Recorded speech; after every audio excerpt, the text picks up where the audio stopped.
Welcome to Exponential Next Church Expressions Next series. These are 7 conversations where we're exploring the most common expressions in the U.S. today. And my name is Bill Couchenour. I serve as the Director of Deployment for Exponential, which means I get to provide strategic and operational oversight for our learning communities, as well as some other R&D opportunities.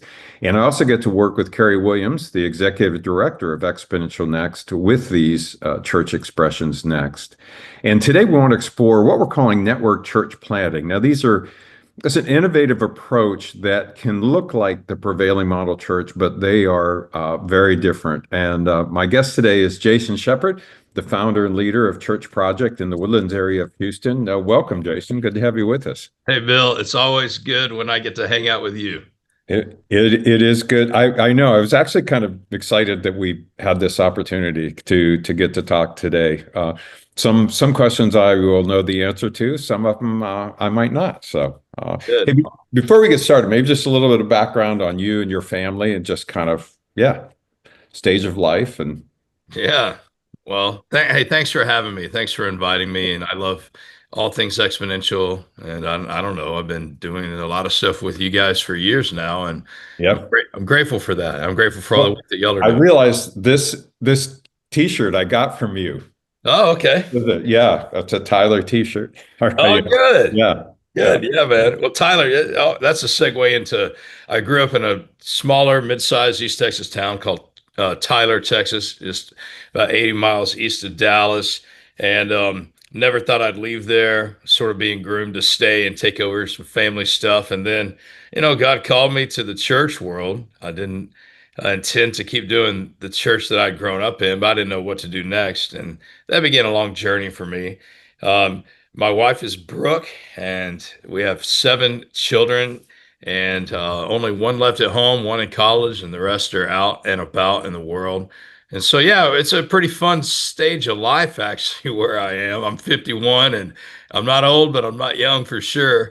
And yeah, we're in a good season, and I love what's happening in my marriage and family and church. So that's a Yeah. little bit. Yeah. Yeah. It's good to have those seasons. Yeah. We're uh for those of you that are hearing this for the first time, it might be a little bit hard to wrap your mind around it. So I do want to recommend Jason's book, and we'll put in the show notes how you can get a copy of that book. But just as we get started, Jason, if you could kind of give us maybe just a brief overview, like weekend gatherings, number of house churches, just kind of the overview before we get into the meat of how you got started.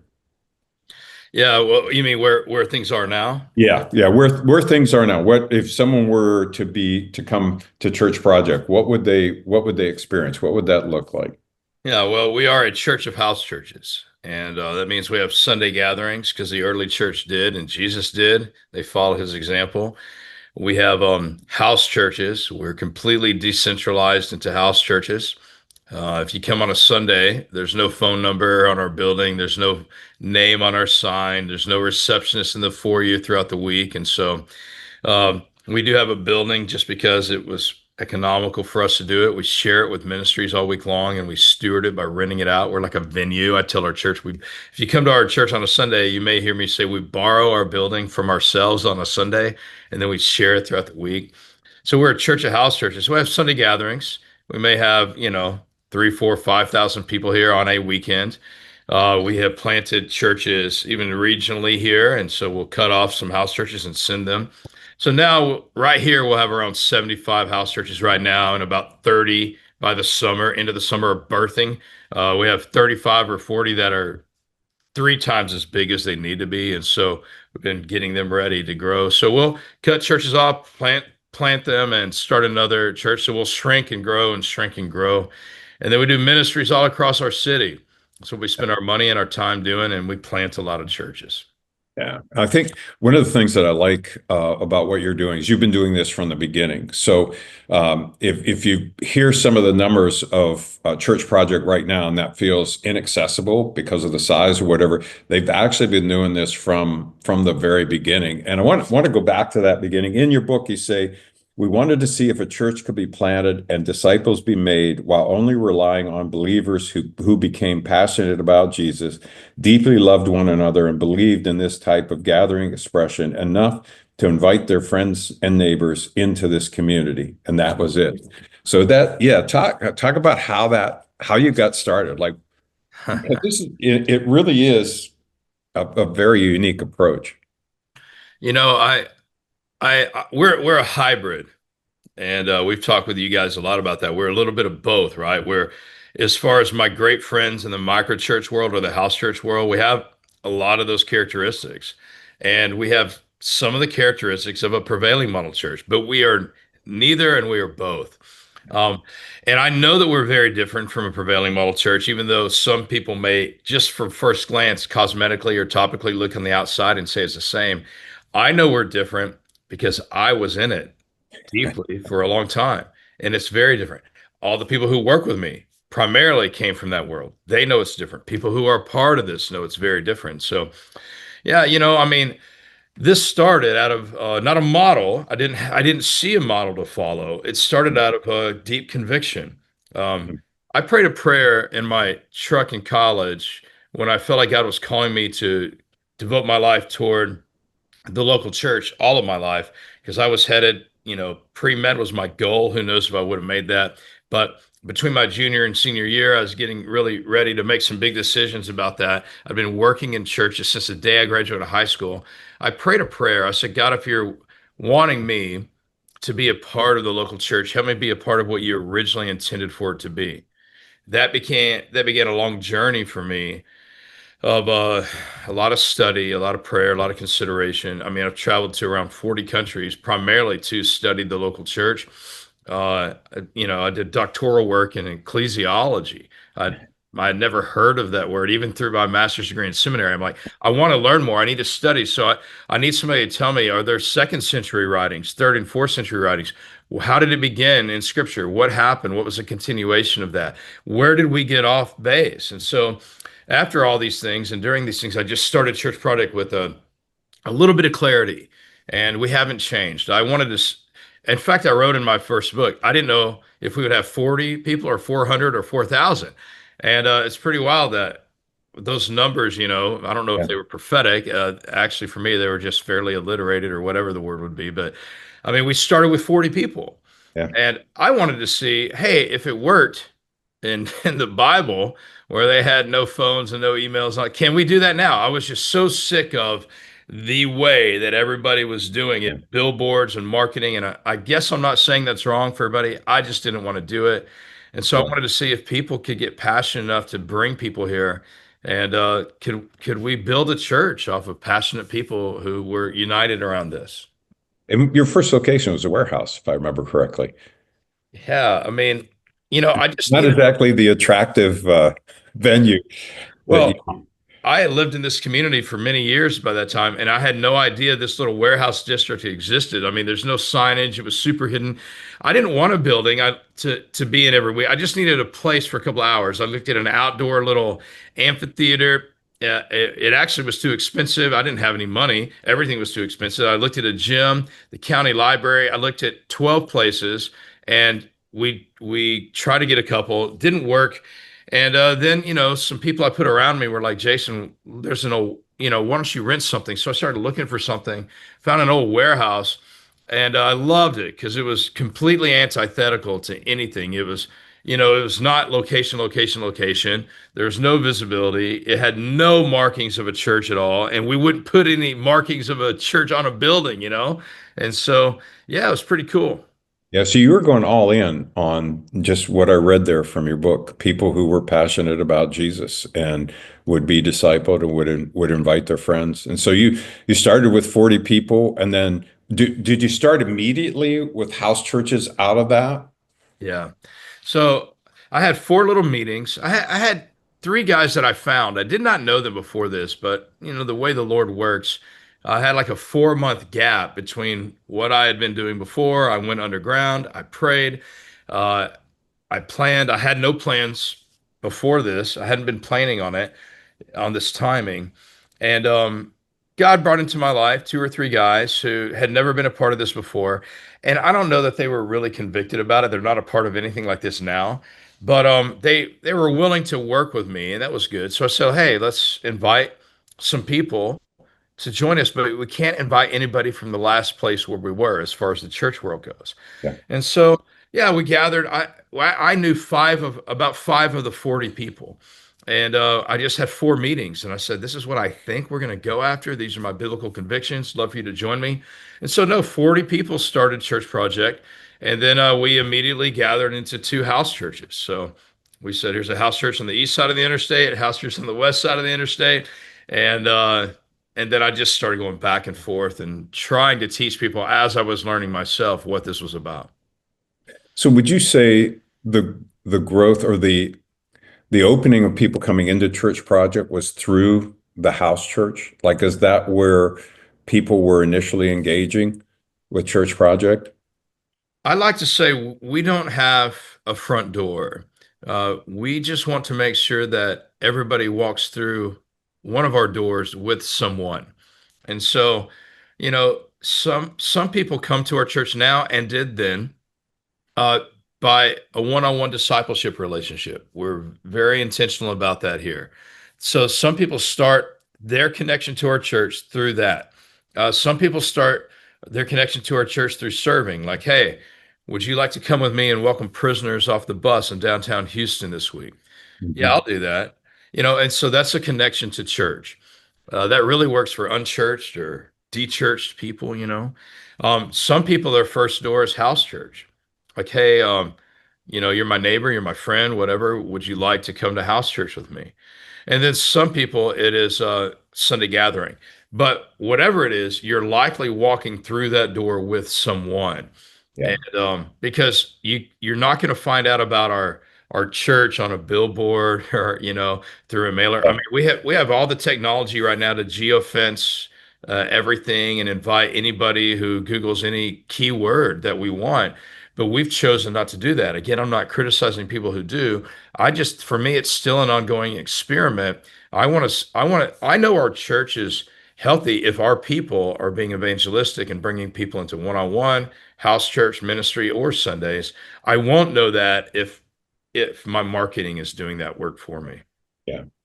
So as you began to grow, you've got more and more house churches. What did that expansion look like? Like initially you were leading one of the house churches and somebody else was leading one of the other ones, or Oh, I'd never led a house church for a couple of reasons. One, I'd be horrible at it. Like I would be horrible at it. And I'm not comparing myself to the Apostle Paul, but I do like to think I don't think the Apostle Paul would be a great house church pastor. And so, but the main reason I think is I want to be a pastor of pastors. I find actually we train a lot of pastors, right, that come to our building or for our workshops or in cohorts online. And I find this principle to be almost always true. Someone who wants to be a pastor of house church pastors, who is also a house church pastor, will likely never be a pastor of house church pastors. I don't. I could give you some of the reasons why I think that's true, but I will tell you it is almost always true. I usually end up asking people when they are fully committed to be a house church pastor. For a long time, I ask, and they won't multiply, and they don't know why. I say, "Do you want to be a house church pastor, or do you want to be a pastor of house church pastors?" So for me, I knew we're going to be a church of house churches. We're not going to be a house church. We're going to be a church of many house churches. At least that's what I felt we were called to do. I didn't know if it would happen. I actually doubted that it would. But I went between. I selected two men. This is what Paul would do, right? He'd go into a town. He'd be there for sometimes a night or maybe a few days, but he would raise up a couple of people to be the pastors of that community, and then he would leave. I like to say he would continue training them. He would follow up in person, by proxy, or by pen. He would follow up in person when he could. He would follow up by proxy when he couldn't. Hey, sorry, I'm in prison, but I'm sending you Titus, Timothy, Crescens, yeah, Silvanus. Or he would do it by pen. I'm writing a letter to the church, circulate it around all the churches. So he would raise some people up though. And so that's what I did. After like just a couple of weeks with people, I said, I think you and you. Do I discern that by the Spirit? or was it just naturally discernible because these people are a little older, more mature? I don't know. But selected these two men and I am empowered, employed them, equipped them, and I kept going back and forth between their house churches each week. And I met with them each individually weekly. And then we just selected the next two out of that one. And that's how we started. Yeah. And so what's interesting about that is you had multiplication built in already. That you, I mean, you really Yeah. had to, it gave you the freedom to be able to assess and to train and to disciple, but then even looking for new leaders that would go out from there. Um, I think everybody's model is built for what they're getting.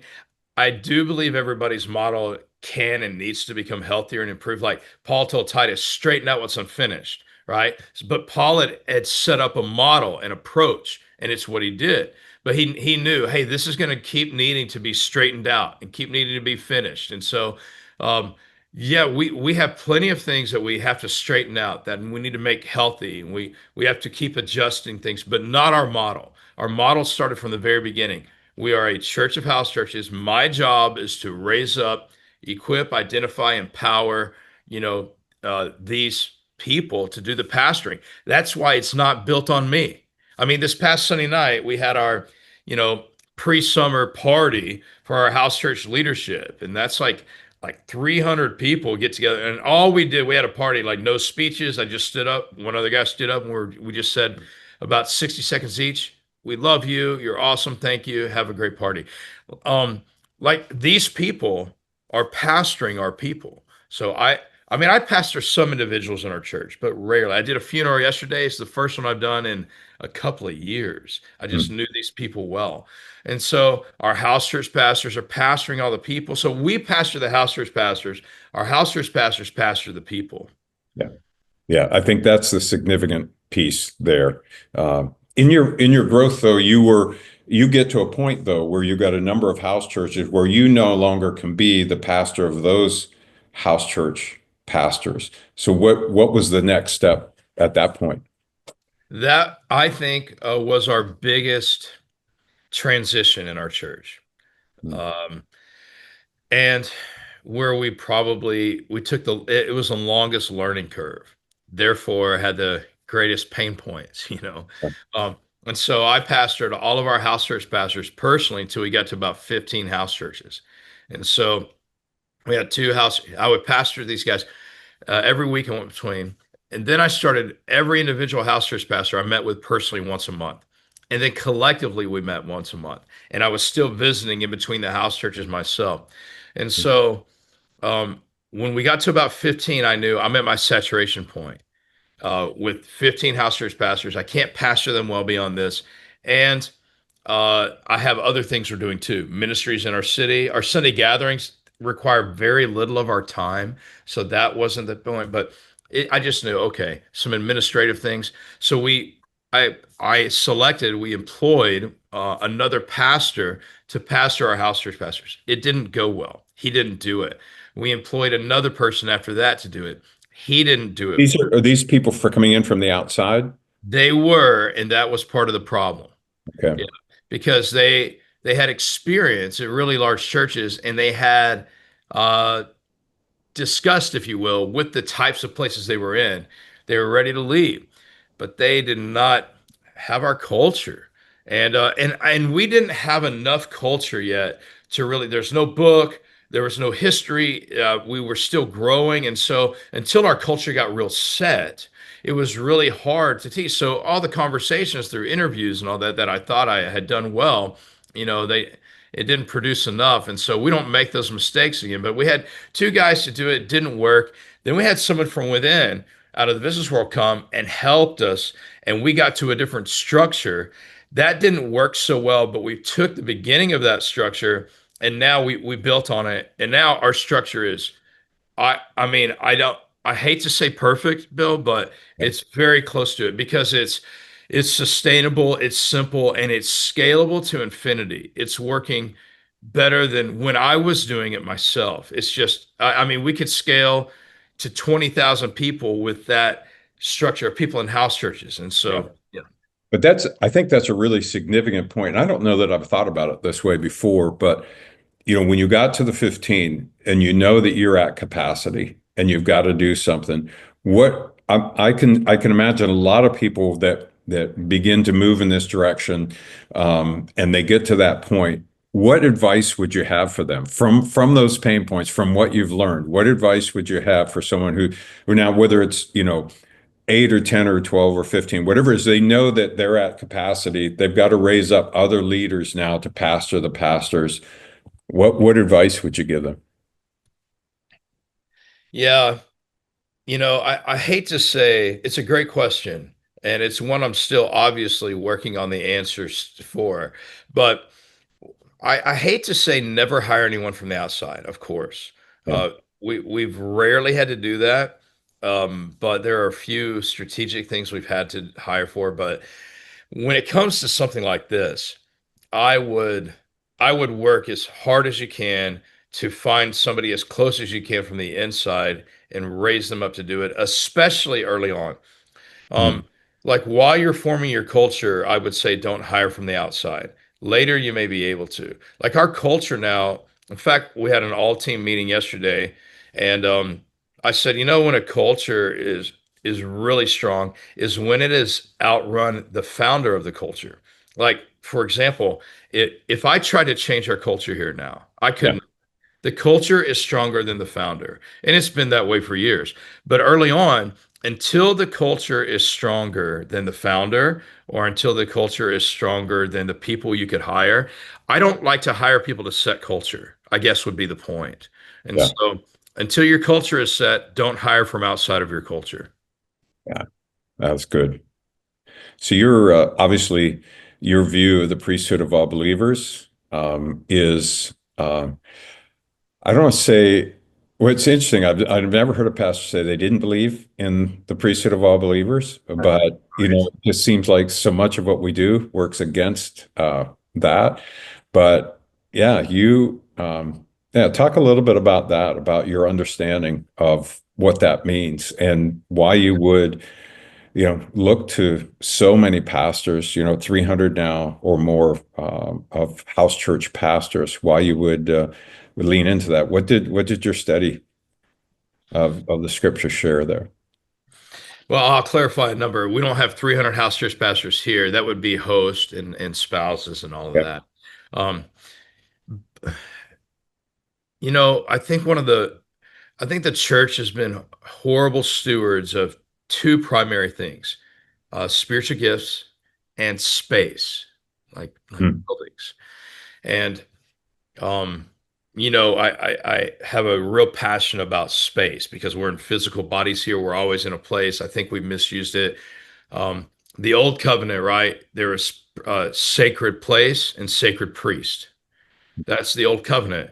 mhm, Jesus came on and said, about those two things. He said, wherever two or three are gathered, I'll be with you. He wasn't constituting a church as two or three people, although I think you can have churches that are two or three people. I'm not saying that. But he said wherever, and we always skip over the wherever. But I think what he was saying was there is no longer the sacred place where you have to gather. He wasn't saying don't gather. He was saying wherever you gather, I'll be there.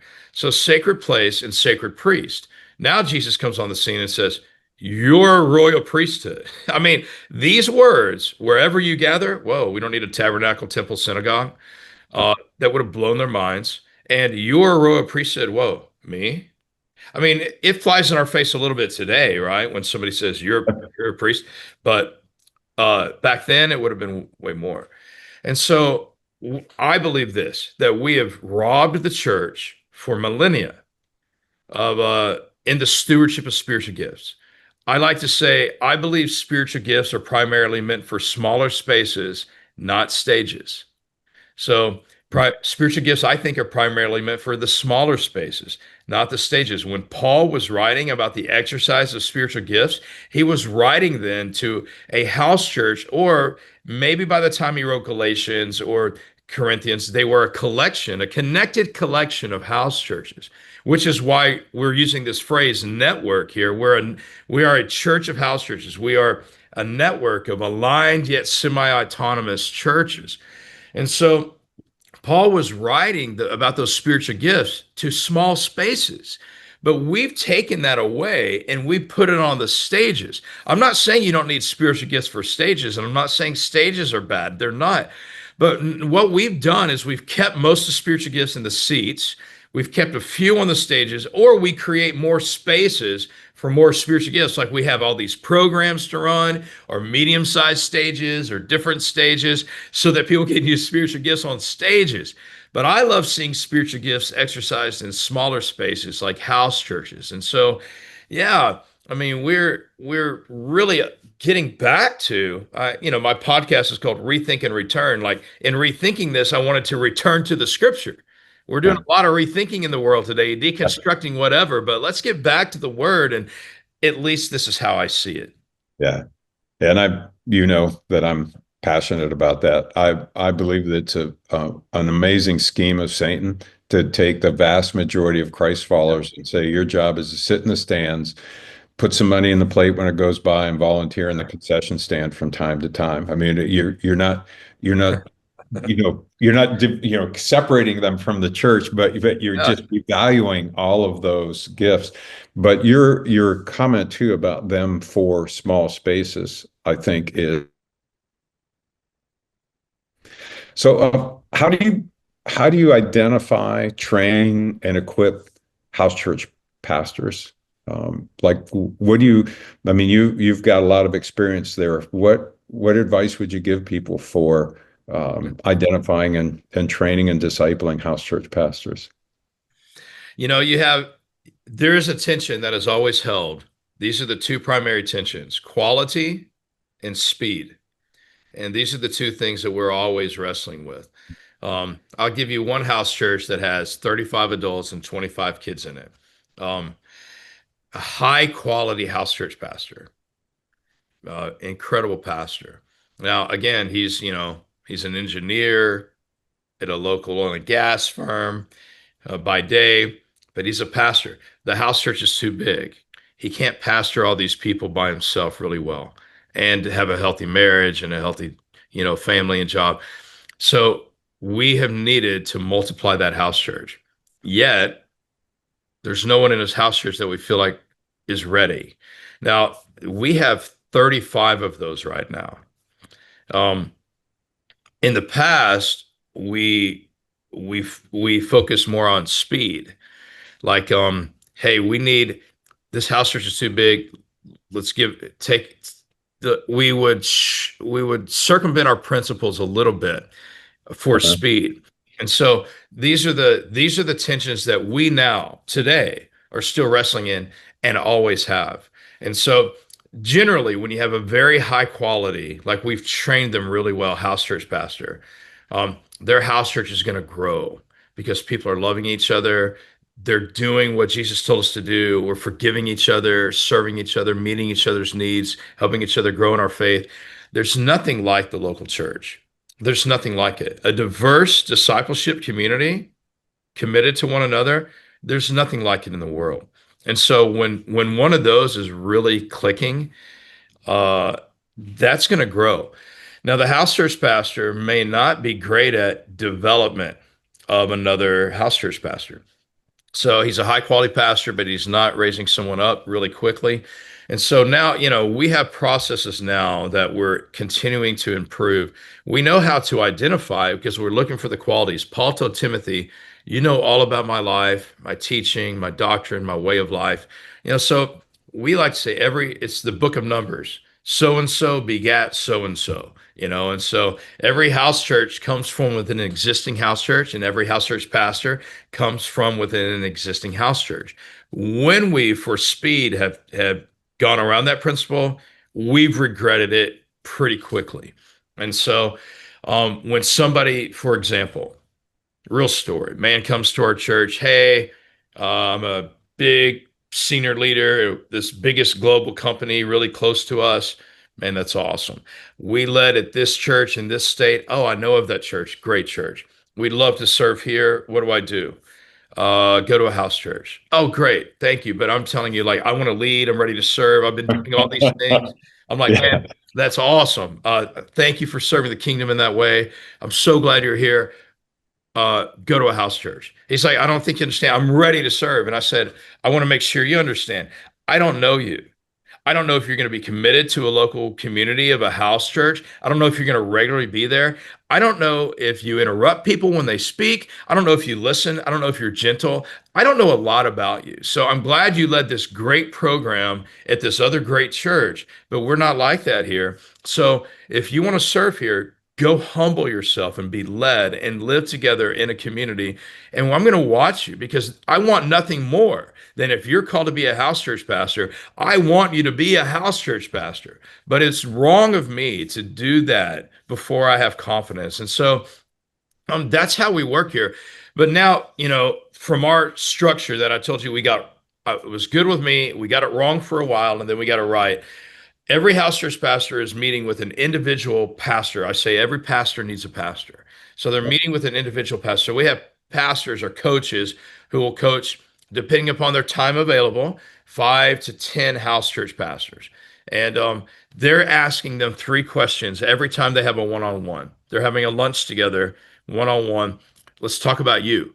I want to talk about your life. Do you want me to keep going on this, or do you want to ask another Yeah, question? no, this is good because you're actually getting into how my next question was, what does disciple making look like in at Yeah. Church Project? And you're really starting to get into that. So, Well, the way I'll try to, I am answering some of your other questions. I'm sure that may come, uh, but I'm still trying to get to yeah, how do we multiply a house church? So yeah. they're going to ask the coach is going to ask them 3 questions every month, and that is, um, so let's talk about you. I'm going to disciple you. I want to know about your marriage, your parenting, your finances, your health, you know, your time with Jesus, your repentance. I'm going to know you well. We're going to know each other. I spoke with one of our coaches yesterday about a man that he's coaching in our house church. And this guy, they know everything about each other. I mean, I was Mm. asking about his marriage, and he said, "This is what's happening in his marriage. This is what happened before. This is where they are now. This is how they're growing. This." I can ask anything about any one of our house church pastors to any one of these coaches, and they know everything. Let's talk about you. Let's talk about your house church. How healthy is it? Are people getting together beyond the weekly gathering? Are they going on vacations together, watching each other's kids, helping each other when somebody's sick? Like we talk about the health of the house church, not only the gathering, the house church weekly gathering, but all the family is supposed to be doing together after it. And then the third question is, who is next? Who are Mm. we raising up here? And the answer often is, I don't know. I Mm. don't know who in my house church. It doesn't seem to be anybody. Somebody's not interested, somebody's not ready. But then we say, well, let's get the closest one and let's start working on them. And so that's our process of it for a host. I mean, who in the world is going to open up their home to strangers who would become friends and family? I mean, that's a gift of hospitality. I Yeah. define hospitality as you want someone in your home and someone wants to be in your home.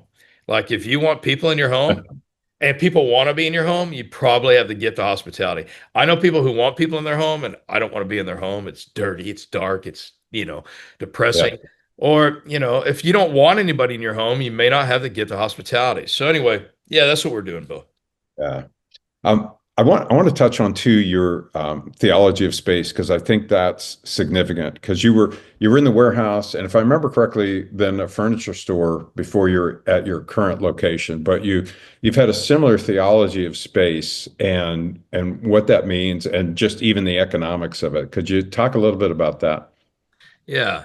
Well, I saw an article yesterday about another church, a large church that sold their building to, somebody who wasn't a church. And we've used the word church wrong. Of course, people say it's a building. But really, we have to answer the question. If we're against buildings, I like to ask the next question. Are you against gathering? Because a common gathering, I love that our house churches get together weekly. I don't, by the way, I need to parenthetically insert this if you're okay. I don't Yeah. believe centralization is primarily due to a Sunday gathering when people want to decentralize. My questions about centralization come from, are your people being pastored centrally? And are you discipling people centrally?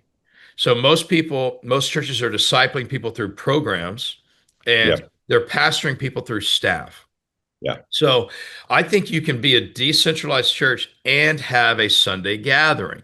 I know that to be true because that's true of us. We have no phone number, no foyer, no names on our website. people are by the thousands in house church community around here, connected to this one local church. You can't get into the building, you can't find the staff. I mean, so we're decentralized, and I think you can have a beautiful Sunday gathering. So when people are against buildings, I like to ask them, are you against a gathering? Yeah. And if they say, no, I'm not against the gathering, then I say, well, where then do you want to gather? And so if they say park, I'm like, that's great. But like last summer, we had a massive hurricane again in Houston. Hurricane season's on us now. Yep. It's probably going to happen again. And, all the power was out everywhere over our community. And we had our Sunday gathering. We rented a massive tent. We have a big field, and the tent wasn't big enough to hold all of our people. It was the biggest one you could rent, though. It was huge. And we're sitting outside, the heat. I mean, I was afraid people were going to die. It was so hot and humid after a hurricane. Mosquitoes are like hummingbirds here after that. And I'm like, don't we want to meet inside if we can? Or the rainstorms here are crazy. If I lived in a climate where I can meet outside, I would all the time. I would absolutely do that. But we needed a place to gather because we're pro gathering. So then for us, the question becomes, well, where can we do that in the most efficient, most effective stewardship way? And so for us, that was let's find the least invasive. So we tried to get just Sunday morning only, couldn't find it in our community. So then we rented an obscure warehouse that I tell church planners, don't get a building just for a couple of hours on a Sunday, because you're going to be then accountable for the bad stewardship of that space throughout the week. And don't feel like good stewardship is filling it up with programs. That's horrible. Then you're breaking everything.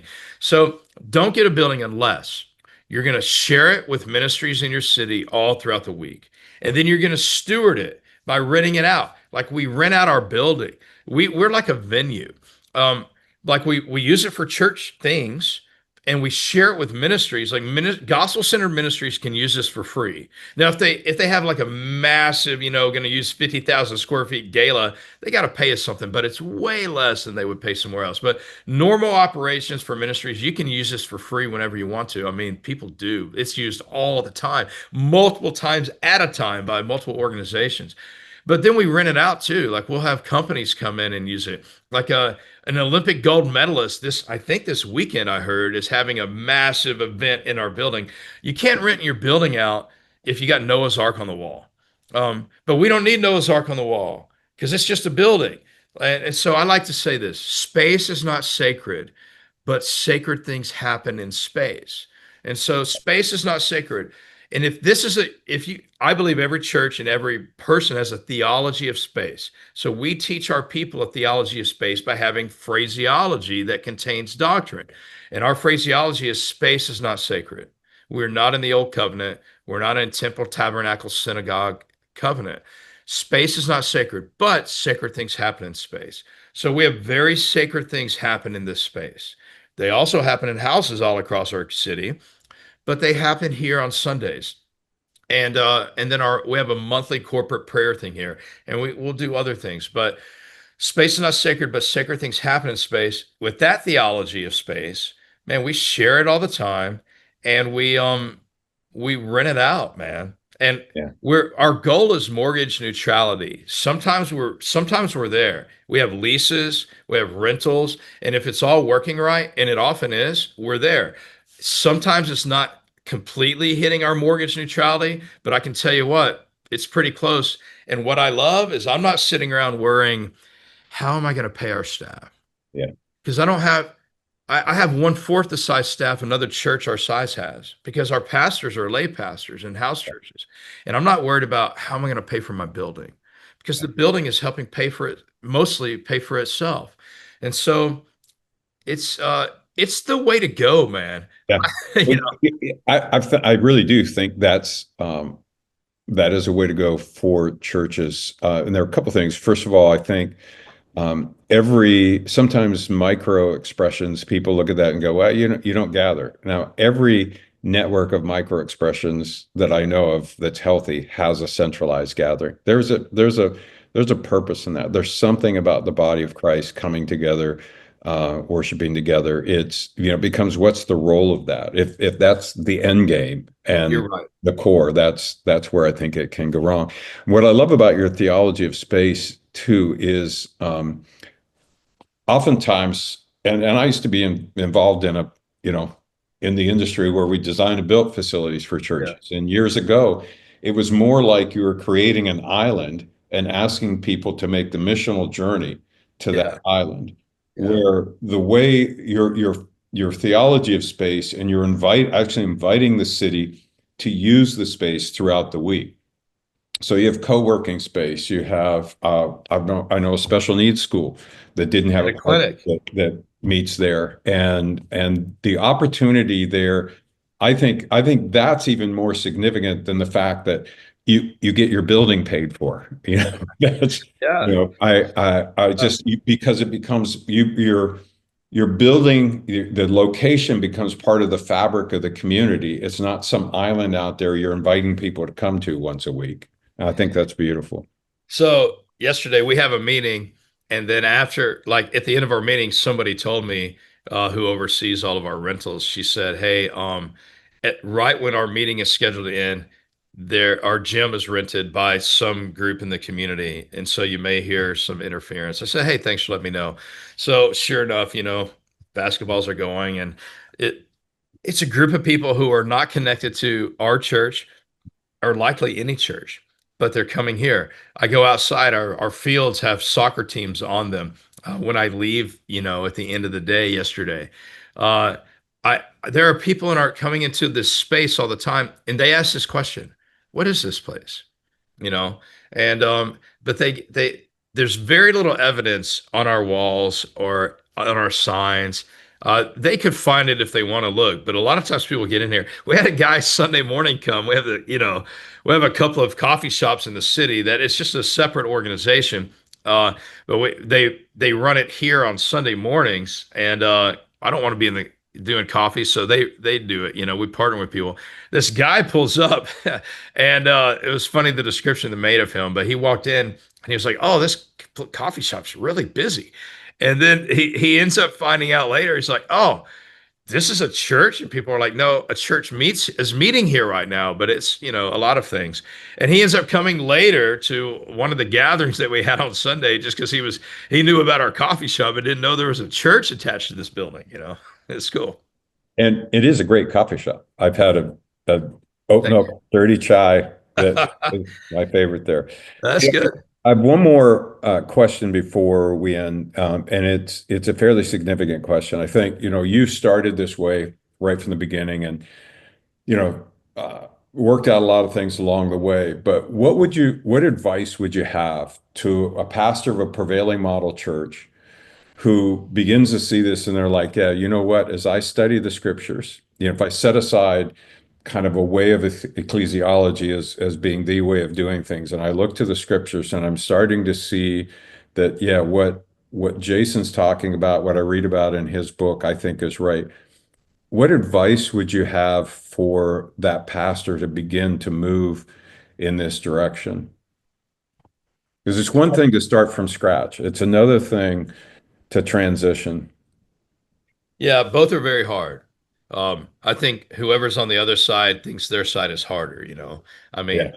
I had to there was nothing like this happening that I could point anybody to when I did this, when I started. Thankfully now there's a lot of expressions of it happening.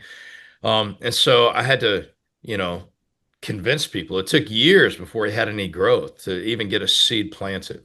And so but what I did is the same thing that a pastor in a church that he will transition has to do. And that is the seed has to take root. And for me, for Church Project to be established in our city, the seed had to take root. And it took a while to do that. Like 2 years. I mean, we went from 40 people to 100 people year one. Uh, again, no marketing, no mailers. It's just slowly practicing this together. Year two, we went from 100 to 200 people, and plus or minus. I don't have exact numbers. I actually didn't think we were going to exist that long, and I had no plan. Looking back, it looks pretty developed. That's why the name Church Project, right? Because you didn't. Yeah. Yeah. I mean, you know, yeah, I like to tell people you still go to a church with no name. I mean, it was just an idea. I needed some identifier to be able to have a bank account and to rent a building or whatever.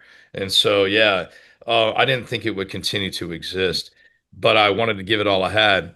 And so it took a couple of years for the seed to plant. After year two, then it took root and started to bear some fruit, and 200 became 400 in one year, 400 became 800 the next year, and so on.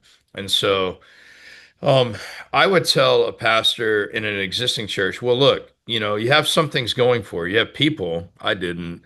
You have you have some connectivity together where people trust each other. I didn't. You have some money to some degree. I didn't. Nobody was giving us any money, no outside firm. We didn't go raise money. We were just going off whatever we had. So there's some things going for you that I didn't have going for you. And you have some things against you, right? I mean, you have an embedded culture that I don't. So the question becomes, can you change culture? Do you want to? Do the people want you to? I had I had a lot of resistance. I had a lot of rejection. So would a pastor in an existing church. Yeah. But I think you can do it with grace. And I will also say, I know it can be done because we help people do it. We've walked with plenty of people who do it. And this is the way I think you do it. I think the way that I've seen people do it that works, and taking principles that I employed as well, is you get a few people and you plant this seed with them and you let it start taking root with them. Like I would say, um, get with your elders and just say, hey, I mean, is this sounds self-serving? Maybe it is. I don't know. But I tell people, take my book and have your elders and you read it and just go, hey, I read this book, some things in there that I'm compelled by, convicted by. Can we have a conversation about it? By the way, I think I made $300 one month off my book, So I'm not needing it. Every once in a while I'll meet somebody and they'll be like, I read your book. I'm like, oh, you're the one. And so, yeah, I Yeah. mean, but I mean, tens of thousands of people actually over the years now have read it because it's this conversation that I was having every day, multiple times a day, and I just said I need to write it down, and now it's been translated in many languages. It's cool, but Yeah. I would say get the book, have a conversation about it with people, and let that take root there. And then the next circle would be like the team you serve with. Hey, team, I and our elders have been talking about this. I'd like for all of us to read it together and just be willing to go slow. That Yeah. doesn't mean you have to stop or you have to give up, but don't force it. You cannot force a seed to take root, but you can water it and take care of it. And so I have seen it work. One Yeah. church, really large church, I helped walk with them through this. And now, I mean, the pastor was ready to leave and quit and be done forever. But he said, a year later, he said, Jason, I'm having the most fun I've ever had. And so I'm talking a large staff, like 150 staff. Uh, you know, I'm like, so with him, I'm like, me and you, Yeah. I'm going to make sure you're convinced and convicted, like the lead guy. I don't want anybody else. If you're not convinced and convicted, it can't happen. And if you're passionate for it, like you're willing to do whatever it takes to do this, burn the ships kind of stuff, I'll do it with you. And so he and I were on the same page. And then I said, let me see if you can, before you can lead a church, can you Yeah. lead your inner circle team to get on the same page? Yeah. And he did. And after that, I met with all of their team and I said, yes, I'll help you. And then I met with, their 150 staff, Yeah. walked through this. Probably about 30 or 40 of their staff were immediately, transitioned off their team because they were not just curious about it. They were vehemently against it. And so these people were willing to do whatever. And now they have just exploded and planting a church of house churches all over their state. It's been really cool how they multiplied. So it can be done. That's the way I would recommend doing it. Yeah. Yeah. And I think what's embedded in what you said there too, whether you're a church of 50 or 500 or 5,000, you have to believe that this is what Jesus is calling you to do. You have to believe that this was what you're seeing in the scriptures, that this is how this plays out, because yeah, there are a lot of obstacles, a lot of ways, a lot of things that will keep you from doing that. But Yeah. man, Jason, thank you so much for your time today. One of the things, one of the stated values is abundant generosity, and I've experienced that just over the years in knowing you, in our experience with Church Project, and even in your time today, and really appreciate that. Thank you, man. Well, Yeah, Bill, hey, look, I mean, we need some people out ahead of us, who are continuing to spread the message of what the church is and could be and should be.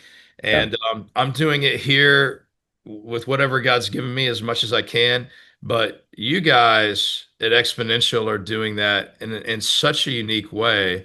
And I'm really grateful for you personally. You sent me a text last week that really encouraged me, and I'm going to talk to you about it when we quit hitting record. But the timeliness of it was spirit led. You're kind. Um, you had a post last week about this that I thought was profound on your, I don't know, Instagram, Facebook, wherever it was. I thought I commented on it. It was great. You're leading a lot of things, and you and the Exponential team are, and I trust you guys. I know all of you, and I really respect each of you, and I trust you. And y'all have a unique platform and a unique voice, the most unique, I think, in America. I mean, you're crossing denominational lines and network lines, and you're keeping the gospel and discipleship front and center. So, thank you for all you do, and thanks for any invitation. Whenever y'all invite me to do something, I want to say yes because I love and respect you. yeah. Thank you. I appreciate that.